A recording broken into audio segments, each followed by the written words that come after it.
and he gets a hamster for his birthday. So he loves his hamster.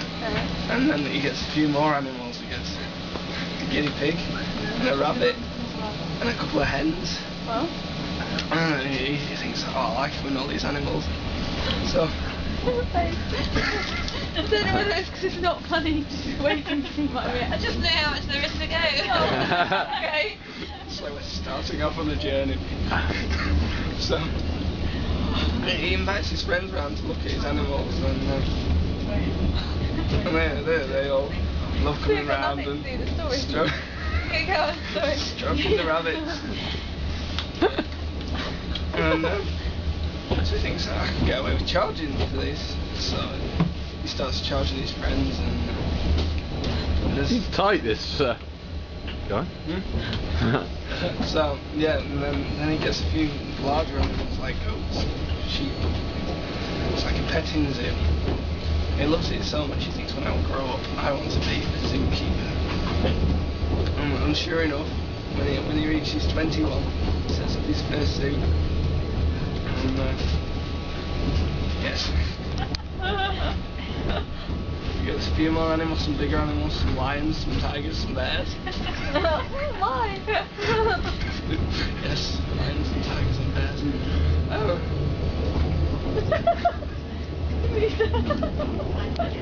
Oh, we're going to run out of video time. Oh no. Oh, how do I pause? I don't know how I pause. We're just going to have to record the video of the...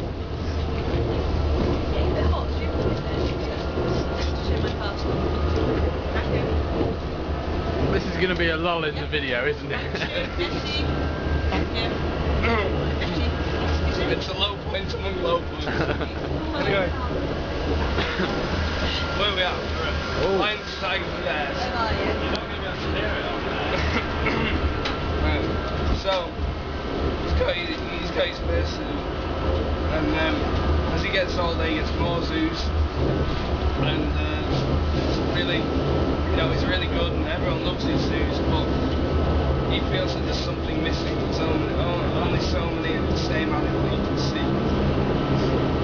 So he decides to take a bit of a zookeeper gap year to search the world for other animals. So, something that's really going to make his name, like he discovered it, something really cool.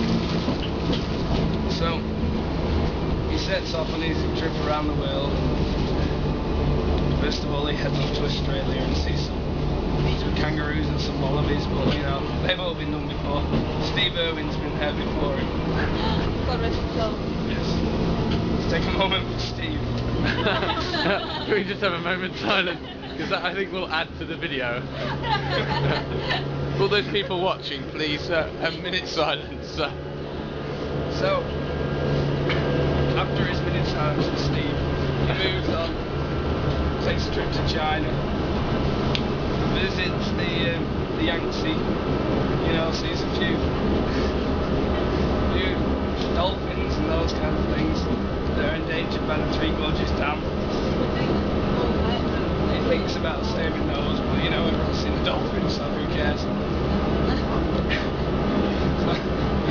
Are you there yet? No. There's a long way to go. Don't worry, Mel. Are you enjoying it? It's great. So, takes a trip to Switzerland, sees an odd marmoset. Marmoset? Isn't that a monkey? Pause! Chris, what's the animal, Chris? Simon? A marmot. Sorry, marmoset's a monkey. Can we start the story again? So, clearly he's not marmot. A storyline follows flaw. his tracks in the snow, loves snow hair, etc. But all been done before. And he's just about getting to the end of his trip around the world, the end of his gap year. He's trekking through the Nepalese mountains. Back in China then? Well, yeah, he's taking the long way around the world. There's no did he follow Chris's advice to go up by Muren? Yes, we'll move on to it. So, he's back in Nepal because he heard there was good mountain goats, which people used and all that. Is there something we need to know about this man?